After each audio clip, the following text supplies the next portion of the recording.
Hello mga kapatid, magandang araw po, araw ng Martes ngayon. Kumusta na po kayo? At sana nasa mabuting kalagayan po kayo mga kapatid. At meron tayong bibigyan ng reaction video sa araw na ito. At ito yung isang pastor na Amerikano ba ito? Na sinisend sa atin na makahula siya. May psychic power siya, no? Na parang totoo talaga, no? At meron siyang sinasabi at i-play natin mga kapatid. I-play natin ngayon. Ipakita ko sa inyo and then bibigyan natin ng video. At ito po ay kumakalat na sa social media, no? Hindi naman ito Pilipino, parang African pastor po ito. Dahil napanood ko ito sa pinapasa po ito sa Facebook ko. Sabi dito bakit nagkatotoo yung sinabi niya. Pakinggan natin ha. November and December.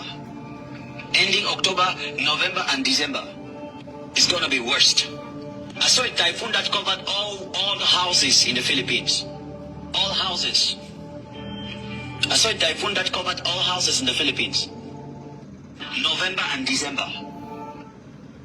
So, yan ang isa sa video na nakita ko. And then ito naman. Meron pa siyang sinasabi. Ito. God said the Philippines should repent. And I saw 3 mountains in the Philippines preparing for volcano.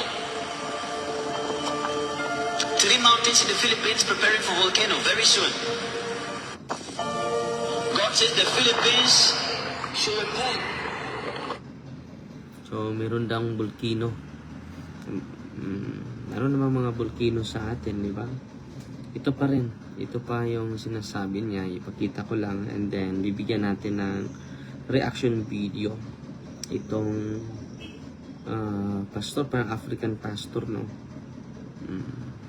At yun, should repent. And then, sabi niya, ang rason, ito yung rason daw. Bakit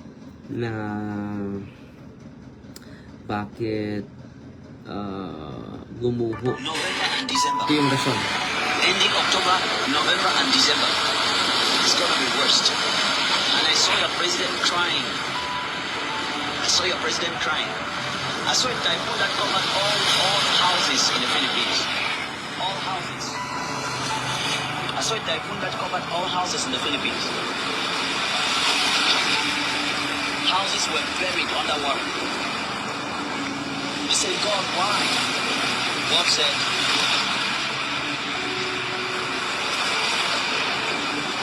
there is so much idolatry practice in the Philippines. There is so much idolatry practice in the Philippines. Also prepare, those of you around Mount Apo, Mount Banahaw,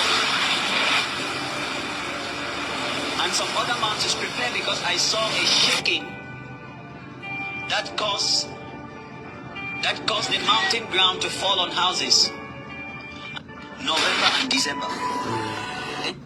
So, yan po mga kapatid, no? Isang pastor na nahulaan niya yung mga nangyari. Binibigyan niya ng buwan, November at December. Very precise. So, ito yung kumalat sa social media mga kapatid. Unang-una, ang rason niya ay idolatry. So, makikita natin na hindi ito katoliko. At ang nasa isip niya, yung idolatry, yung pagsamba ng rebulto. Unang-una yung idolatry mga kapatid, i-define natin base sa aral ng simbahan.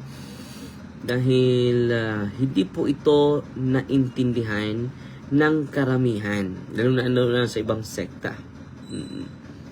So, dito tayo mga kapatid sa teaching ng simbahan. Ano ba itong idolatry? Okay. Ito babasahin natin. Sa CCC po. The Catechism does not treat idolatry as isolated sin limited to ancient paganism. Hindi lang ito nangyari sa mga ancient pastors having beef with Philippines. African pastors pala yun. Pwede kung alam nyo yung pangalan niya, mga kapatid, i-comment ninyo para Morning John Father watching from Macau, China. So, sabi ng simbahan, dito tayo sa simbahan, ano yung unawan niya sa idolatry, mga kapatid. Sabi niya, it teaches that idolatry has many phases, all spring from the same root. The human tendency to substitute created things for the Creator. So, yan po yung idolatry, no? Totoo yan sa Samantha Nicole. Anong pangalan ng African pastor na ito, kapatid na Samantha? Please kindly search po dahil ito si Samantha ay laging updated, no?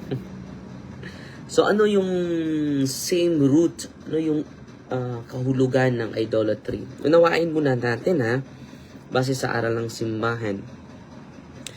Human tendency to substitute created things for the Creator. So yung paniniwala mo ay nasa created things na, hindi nasa Creator. It connects idolatry to related distortions. No? Dinidiscuss niya, grabe itong pag-discuss ng simbahan Una, superstition. No, it connects idolatry to related distortions of faith such as superstition, atheism, and materialism. Each one a way of misplacing the heart's ultimate trust. So yung trust mo ay sa object na, yung mga atheists. So yung kanilang reason na ang sinusunod. Yung personal opinion nila ang sinusunod. Hindi na yung utos ng Diyos. Materialism. At itong nangyari sa lipunan natin because of materialism. Idolatry on material things. No? Kita niyo, maraming mga politiko. Durakot. Idolatry din yun. Pero hindi po natin i-associate sa Katoliko. Na yung natin ng mga secret images, hindi naman idolatry yon. Hindi naman natin sinasamba yung mga ribulto bilang Diyos. No? Tingnan natin, punta muna tayo sa unang related po or connected po yung idolatry sa distortions of faith such as superstition, atheism, and materialism. Makunik natin ito lahat. But before that, mga kapatid, ito yung sabi ni sa mga church fathers natin. I-connect natin sa teaching ng simbahan. The Catechism of the Catholic Church gives a rich and precise explanation on idolatry. So punta muna tayo sa idolatry. At sunod, i-discuss naman natin yung psychic ability ng pastor na ito, African pastor, no? Sinisearch pa ni Samantha yung pangalan ng pastor na ito. Samantha, i-comment mo paulit-ulit para makita ko. Dahil nagbabasa tayo, no? Dito muna tayo sa pag-uunawa ng simbahan, hindi pag-unawa ni Father Darwin. Kahit pari na ako, hindi ako magsasalita sa aking opinion lang. Okay?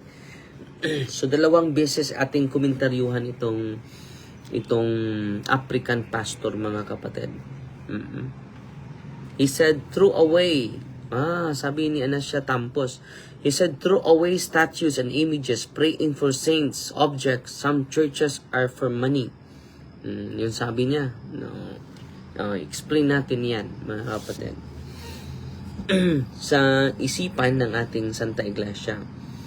So, ang simbahan lang ay merong rich and precise explanation on idolatry rooted in scripture and tradition of the church fathers. Ito muna tayo sa banal na kasulatan. Exodus chapter 20 verse 3. You shall have no other gods before me. So yan po yung batas o aral sa Diyos. Sa first commandment po yan.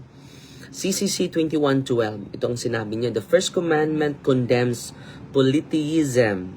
It requires man neither to believe in nor to venerate other divinities than the one true God.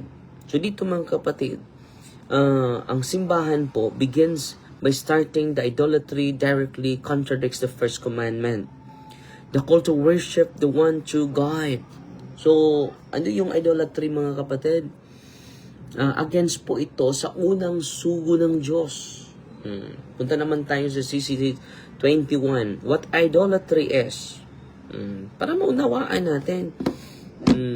Marami sa atin, hindi natin alam yung kahulugan. Ginagamit natin lagi yung term idolatry. Hindi natin alam ang kahulugan ng idolatry. Punta tayo sa official turo ng simbahan. Idolatry not only refers to false pagan worship. It remains a constant temptation to faith. Idolatry consists in divinizing what is not God. CCC 21:13. So, hindi lang po ito sa pagsamba ng mga rebulto sa mga pagano. Dahil yung mga pagano, mga kapatid, sinasamba nila rin yung rebulto bilang Diyos. Take note ha, sinasamba nila ang rebulto bilang Diyos. So, sa mga Katoliko, yung mga sacred images natin, hindi yun mga, hindi yun mga Diyos-Diyosan. Dahil hindi naman natin tinuturing. Idolatry consists in divinizing what is not God. Ano yung divinizing? Tinuturing mo yung rebulto. Example, ito. Tinuturing mo ito. Ito, yung imahin. Sa Senior Santo Niño. Ako bilang pari, hindi ko tinuturing na Diyos ito. Kahit ang nagrepresentar nito ay Diyos, si Kristo, ang kanyang larawan ay hindi Diyos. Hindi naman sinasabi natin na, Señor Santo Niño, Diyos kita. Yung rebulto mo ay Diyos ko. Hindi. Yan po ay idolatry. Pagturing mo sa imahe na Diyos. Hindi naman natin tinuturing na ang imahin ng santo ay Diyos. Pastor Perez, go after his, ano yung apelido ni Pastor Perez? Sister Samantha, no? Pastor Perez pala. But why we pray in front of it? Yan ang ginagawa ng mga Israelita, kapatid. Nagdasal sila dahil hindi makikita ang Panginoon. So nagawa siya ng symbolic representation of Him. Mababasa natin yan sa Exodus chapter 20, 25 verses 17 to 25. Doon ako magkita sa inyo sa harap ng kirubin. Kirubin is rebulto po yun ng mga anghel. Okay? So patuloy tayo mga kapatid sa sinabi ng simbahan para maunawaan natin yung term idolatry. So man commits idolatry whenever he honors and reveres a creature in place of God. So pinalitan mo na ang Panginoon. Sa natin ng mga sagradong larawan o banal na larawan, mga kapatid, hindi Paris name African. So ano yung pangalan ng pastor na ito? Paki-comment po. So, itinuturing mo, reveres a creature in place of God. So, yung created things, pinalit mo sa Diyos. For examples, whether this be gods or demons, either Diyos yan or demonyo, power, pleasure, race, ancestors, the state, money, etc. Kung yung trabaho mo ay yun na ang pinakasentro sa buhay, idolatry yun. So sabi niya, merong isang video daw na sinabi niya, yung mga ribulto ng mga simbahan, itapon nyo na yan. Oh, hindi yan. Nagkamali ka dyan. Hindi naman tinuring ng simbahan ang ang mga sacred images ng Diyos. Katulad, Pastor Perez Indy, Father. Indy. Si Pastor Perez Indy pala. Yung pangalan ng African pastor. African pastor ba yan, Sister Samantha? Anong simbahan niya, Sister? Paki-search po. Pastor Perez Indy. So, nakuha na natin yung pangalan niya. Tingnan natin. So, patuloy tayo mga kapatid sa echoes the church fathers, expands idolatry to include anything with threat as more important than God. So, kailang ma-idolatry at tayo. Salamat, Father, sa information mo kasi umiyak ako. Sarili ko, maraming ribulto ako at we pray in front of them. Yan ang ginawa din ng mga Israelita. They pray God in front of the sacred images. In front of the sacred images. Basahin nyo yung Exodus 25 na pagawa siya ng ribulto sa mga kirubin. Anghel po yun. At hindi po ito nila gagamitin. Dahil, bakit? Contrary po ito sa kanilang belief. At mismo ang templo ng Diyos, Ezekiel 41, basahin nyo, 41, 17 to 22, na ang templo niya ay puno ng mga sagradong larawan. Inuukit po ito sa buong paligid ng templo. Tingnan nyo yan, mga kapatid. Salamat, Rosana. So, Indy Perez pala. Ano yung simbahan niya? Dahil sasagutin natin siya ngayon sa araw na ito ay mag-focus tayo sa kanya. Meron pa tayong maraming komentaryuhan yung bata na may humipo sa ulo niya. I-analyze natin ito sa post ng kanyang nanay. Okay? So, ang idolatry pala, mga kapatid, base sa turo ng simbahan, anything with threat as more important than God. So, pwede yung pera, pwede yung asawa mo, pwede mo yung husband mo, maging Diyosan mo yan, maging idolatry. Hindi sa sacred images. Hindi naman natin tinuturing. Sabi dito, Pastor Perez or Pastor Lawrence Antes Pancueco, Cameroonian pastor in US. So, yung Amerika pala ito. Cameroonian pastor in US. I-search natin mamaya yan. Okay? Salamat, Anisha Tampos. So, yan po. Anything with threat as more important than God. Wealth, fame, kasikatan, pwede yan maging idolatry. Political power, pwede din yung mga politiko. Ito yung rason, hindi yung ribulto. Dahil sa flood control. Flood control.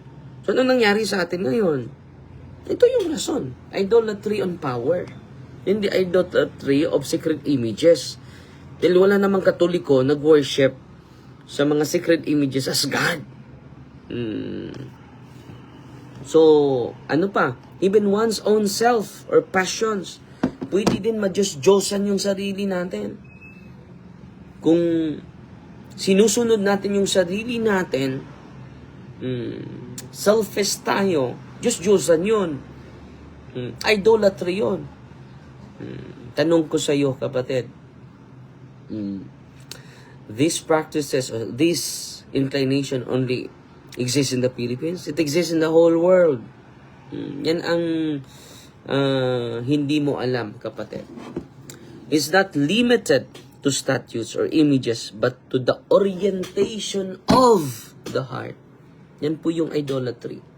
orientation of the heart. Kung ang orientation mo, ang pinakahalaga mo ay yung trabaho mo, ang pinakamahalaga yung ari-arian mo, kung ang pinakamahalaga sa puso mo ay yung mga bagay sa mundong ito, yung kapangyarihan mo, yung fame mo, yung sarili mo, you commit idolatry. Itong practices na ito, nag-exist lang sa Pilipinas? Hindi po. Sa buong mundo yan. Sa buong mundo yan. No? So, dito naman tayo sa inner nature of idolatry. Very rich and wide yung ano ng simbahan. Okay? CCC 21:14. Ito po. Idolatry rejects the unique lordship of God. It is therefore incompatible with communion with God. So, ang idolatry, mga kapatid, hindi mo na tinuturing ang Diyos na Diyos. Na-reject mo na. The unique lordship of God. It is therefore incompatible with the communion with God. So, hindi ka na magsimba sa Panginoon. Practical atheism ka na. Ano yung practical atheist? Kahit Katoliko ka, practical atheist ka. Mas sinasamba mo pa yung mga manok. Mas sinasamba mo pa. Malaki pa yung oras mo sa bisyo mo, sa sugal mo. Yan, idolatry yan. Tingnan mo sa US, ang daming casino doon. Wala namang, kahit saan may casino. African or American pastor pala ito. I see. Pastor Perez Indy. Salamat po So, tingnan natin yan. I-search natin yung simbahan ni Pastor Perez Indy. An idolater is someone who transfer his indestructible notion of God to anything other than God. Itong idolatry pala, mga kapatid.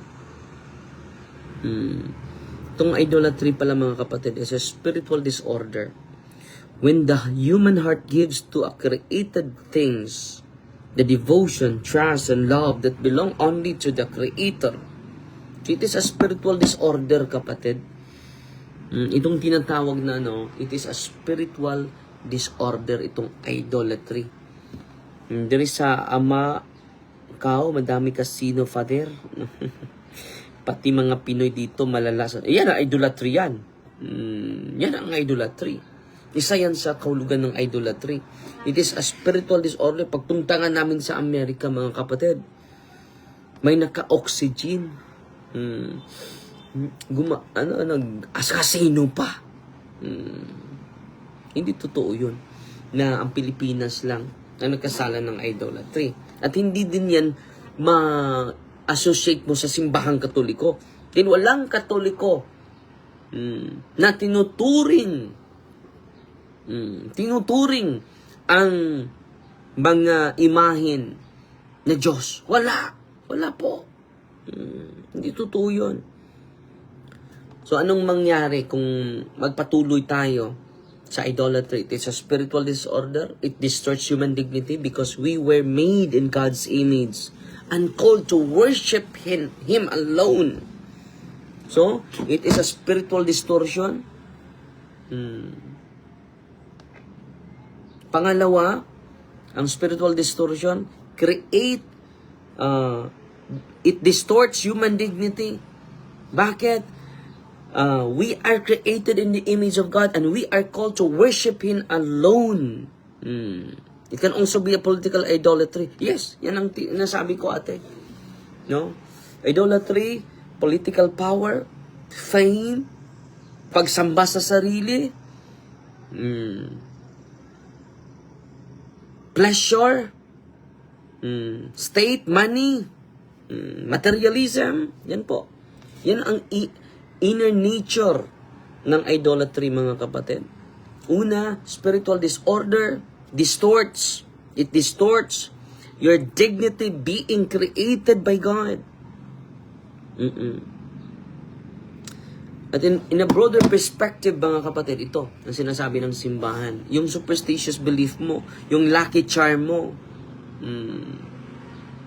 Yeshua Gospel Commission, sabi dito. Yeshua Gospel Commission. Yeshua Gospel Commission. Ito po yung church niya, Father. Salamat, Chance Manezan, no? Ito pala yung church ni Pastor Perez Indi na tinukomentaryuhan natin. Naging famous siya, Father, kay na-predict niya ang linog o ang mga baha. Sige, komentaryuhan natin ang psychic power niya. Pero focus muna tayo sa idolatry para magkaisa naman tayo sa kahulugan. Okay? So, tinatawag po itong money and superstitious belief, giving magical power to practices or objects. Ito yung mga mangbabarang, mga occultista na raming mga occult object.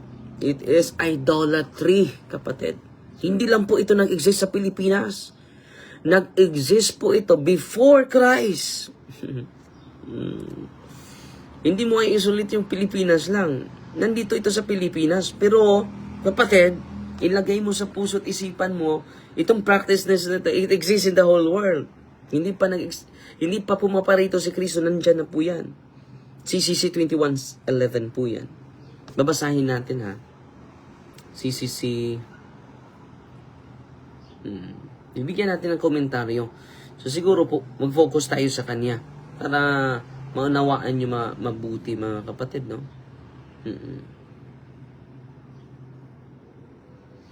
Ito po. Superstition is the deviation of religious feeling and of the practices this feeling imposes. It can even affect the worship we offer the true God. That is, when one attributes an importance in some way magical to certain practices, otherwise lawful or necessary to attribute the efficacy of prayers and of sacramental signs to their mere external performance apart from the interior disposition that they demand is to fall into superstition. Pwede po yan, yung mga sacramentals natin, it falls to superstition kung wala tayong interior disposition, yung transformation natin. Okay? So, punta naman tayo sa pangalawang punto sa ating simbahan po about idolatry, mga kapatid. Dito naman tayo sa atheism. Sa CC 21:11 muna. Superstition is idolatry's subtle form. It treats rituals, objects, or formulas as if they have power apart from God's will. So, kahit apart ito sa kalooban ng Diyos, effective pa rin ito. It reduces faith to manipulation. So, manipulate mo na yung tao dahil may kapangyarihan ka sa mga object na yan. Using religion as a tool to control outcomes rather than a relationship of trust in God.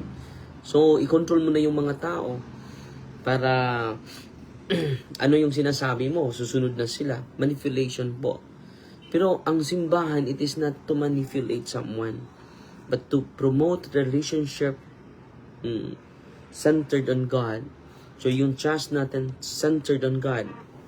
Even devout acts, prayers, sacraments, devotion can become superstitious if they are done mechanically or for selfish ends instead of in faith and love.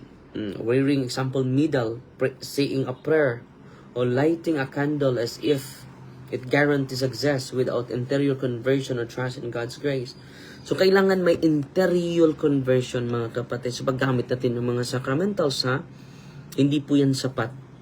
Maging idolatry yan kapag apart from interior conversion. Okay?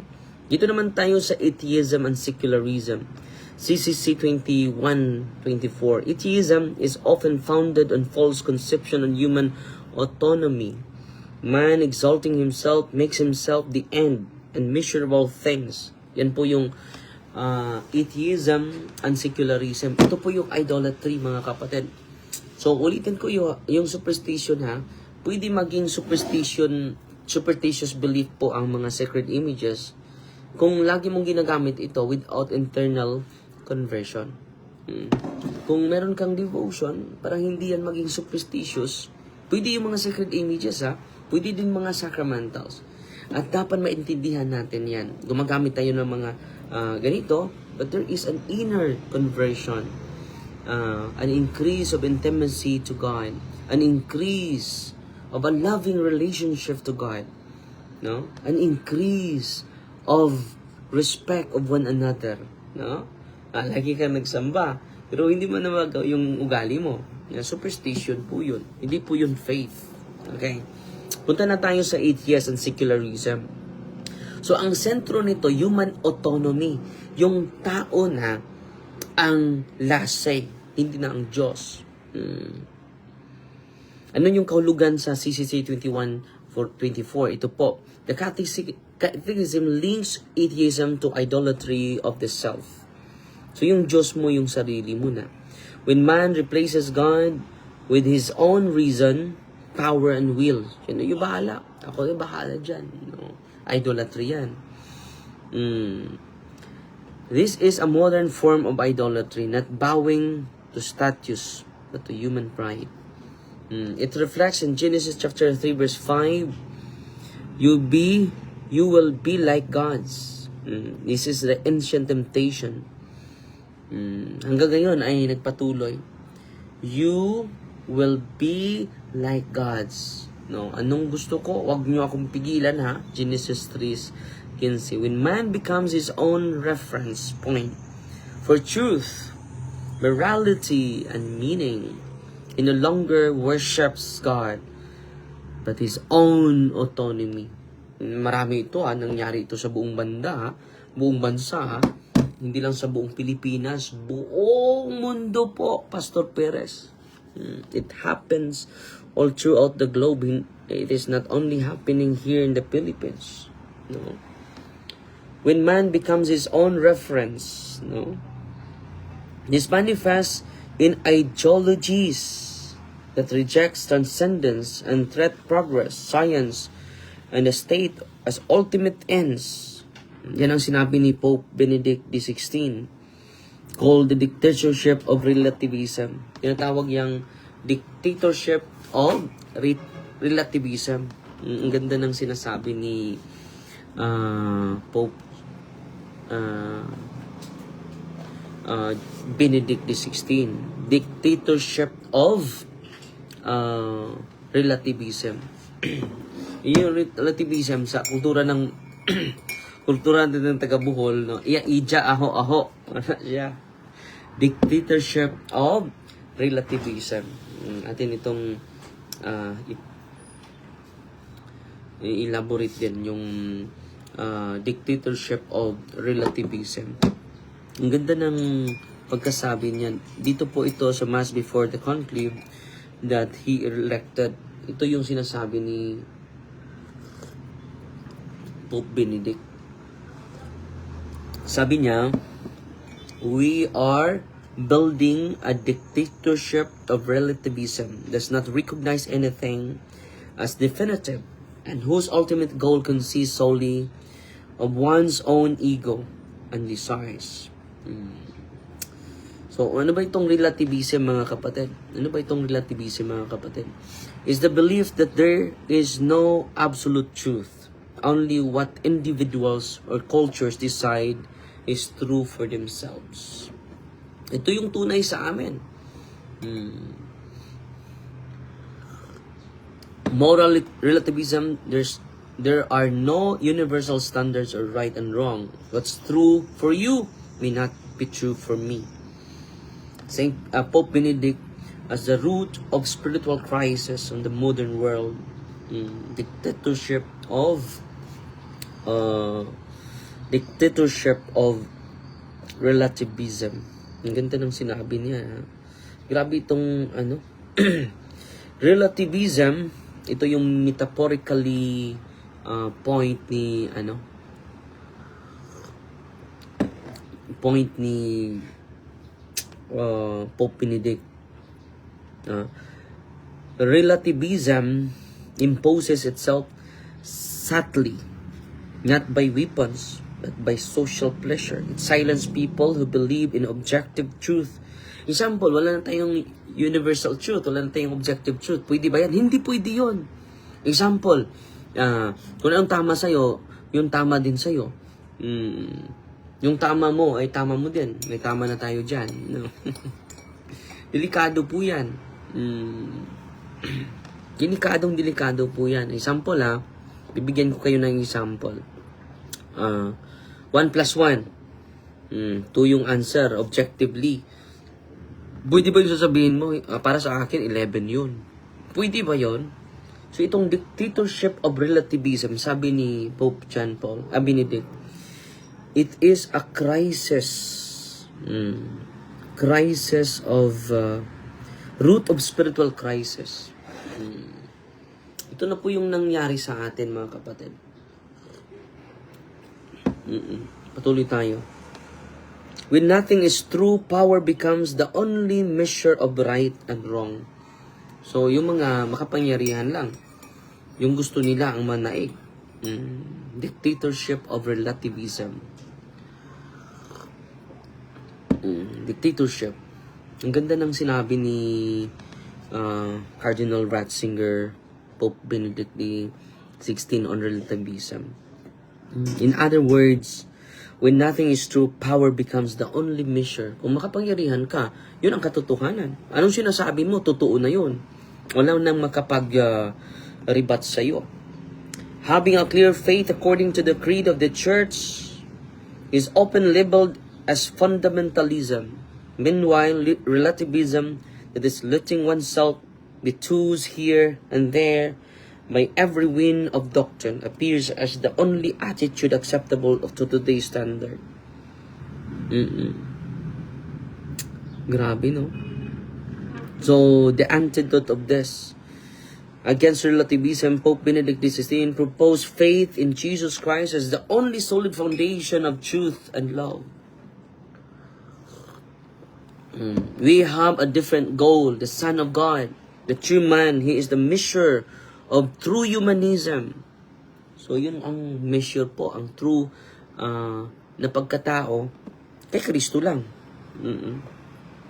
We have different goal. So, the antidote to relativism is not intolerance, but truth grounded in love, the truth that frees. John chapter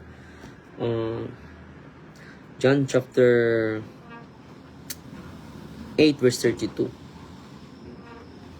So the Pope warns that society without truth cannot sustain justice, freedom, and love.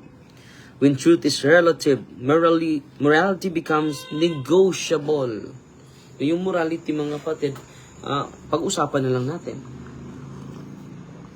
Kahit immoral, maging moral, no?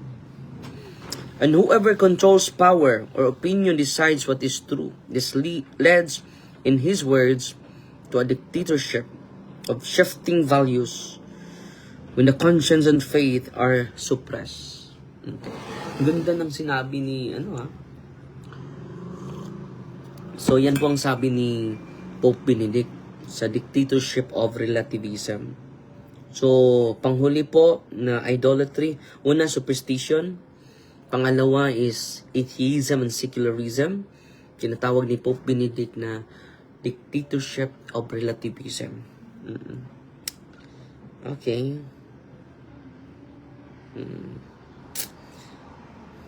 So, dito na tayo sa panghuli, mga kapatid. Money and materialism. Ito yung idolatry. No? A theory that makes profit the exclusive norm and ultimate end of economic activity is morally unacceptable. The disordered desire for money cannot be produced perverse effects. CCC 24:24. Okay? So, anong kahulugan nito? I-explain natin. Materialism makes wealth, comfort, and consumption the highest good, thus enslaving the human heart to possessions. You cannot serve both God and mammon, Matthew chapter 6 verse 24. Yan nga, dito tayo. Kita nyo yung mga politiko, ang ganda ng mga plataforma nila. Pero mawala sila sa sarili nila. Makikita nila yung SOP nila. Yan ang rason na grabe yung pinsala sa Pilipinas. Dahil sa political idolatry. Worshipping on money. Believe ako sa sa mayor natin, sa Lila. Umiiyak siya while nag-deliver siya sa kanyang speech. Tulungan natin. So ako din manawagan ako at yung Lila mga kapatid, maliit lang na lungsod pero nagbigay ng 1 million kahit maliit na lang yung pundo nila at hindi pa sila nakatanggap ng budget para this year, next year. Believe ako kay Mayor Puello, Mayor Jed at sa LGU natin dyan na may puso talaga sa tao, sa mga tao. Kaya tinutulungan ko sila, sinasamahan ko sila.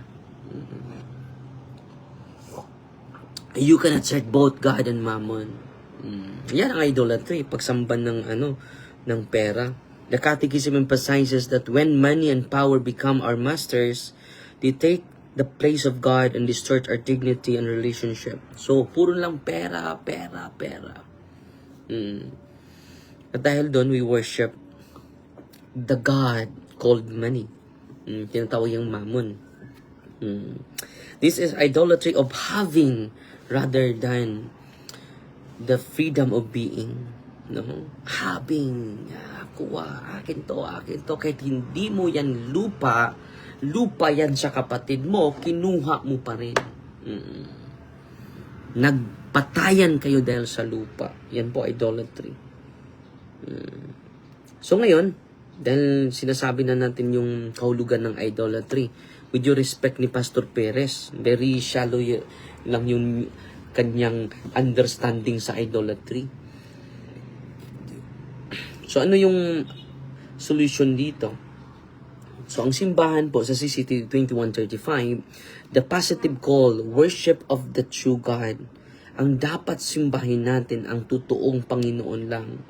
Hindi yung pera, hindi yung opinion natin, hindi yung sarili natin, hindi yung superstitious belief natin, patuo-tuo natin. Okay? Matthew chapter 4 verse 10. You shall worship the Lord your God, and Him only shall you serve. Sa example, pagising natin sa umaga, mag-sign of the cross tayo, luluhod tayo, magpasalamat tayo sa Panginoon. Kung cellphone yung unang hinawakan mo, may Diyos-Diyosan ka na. You worship your cellphone, you worship your Facebook, you worship YouTube, you worship your games, you worship your gambling, yung pagsusugal, no? Yung loto mo, inu-worship mo na yan, no? Anong yung lumabas, yung swertres mo, hindi ka nga nag-sign of the cross. Unahin natin ang Panginoon. We start with God, not with gadgets. Okay? Anong kahulugan nito? True religion is not merely avoiding idols, but directing the heart fully to God. Pwede, katoliko tayo, pero may Diyos-Diyosan tayo. Yung cellphone mo, yung asawa mo, yung anak mo, naging Diyos-Diyosan mo. So kneel down in front of the altar. Kneel down. Start your day with God. Reading the Word of God, reading the teachings of the church. Ito yung ginawa natin. Faith means trusting God as He reveals Himself, not as we imagine Him to be. It rejects both superstition and rationalist pride. So anong gawin natin? Bahala ka na, Panginoon. Kahit may bagyo, bahala ka na. Ikaw, yung pananampalataya ko ay galing sa'yo.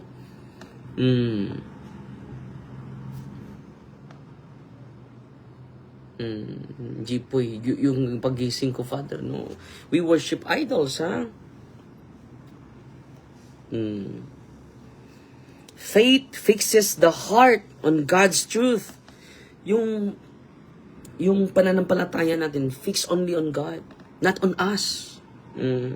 To believe in God alone is to orient all knowledge, work, relationships around His loving presence. Yan po ang sinasabi sa Council of Trent. 1532. Faith is the beginning of human salvation, the foundation and root of all justification. Yun po ang maging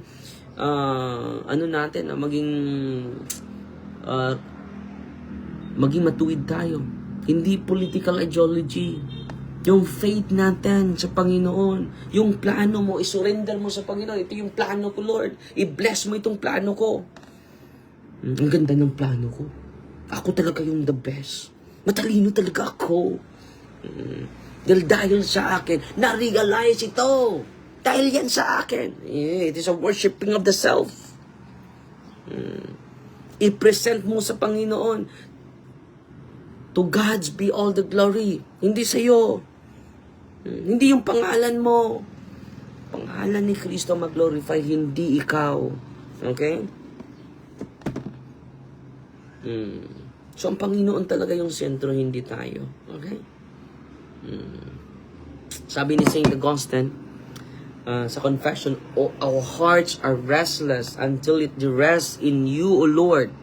So, nandito tayo sa Mindanao, mga kapatid, dahil meron tayong, yung pinsan ko, ikakasal ko mamaya na, so, private yung pagpunta natin dito, dahil sa, natin. So, marami pa tayong matutunan sa simbahan, ha?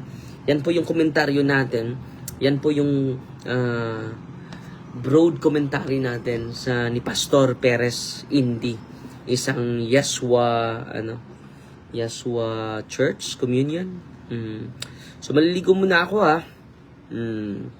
Sasagutin natin siya, no? Punto por punto po ngayon, okay?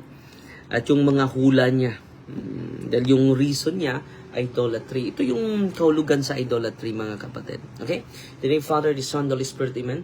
Our Father, who art in heaven, hallowed be the name, the kingdom come, the will be done on earth as it is in heaven. Give us this day daily bread, and forgive us our trespasses, as we forgive those who trespass against us. And lead us not into temptation, but deliver us from evil. Amen. Hail Mary, full of grace, the Lord is with you. Blessed are you among women, and blessed is the fruit of the womb, Jesus. Holy Mary, Mother of God, pray for us sinners, now at the hour of our death. Amen.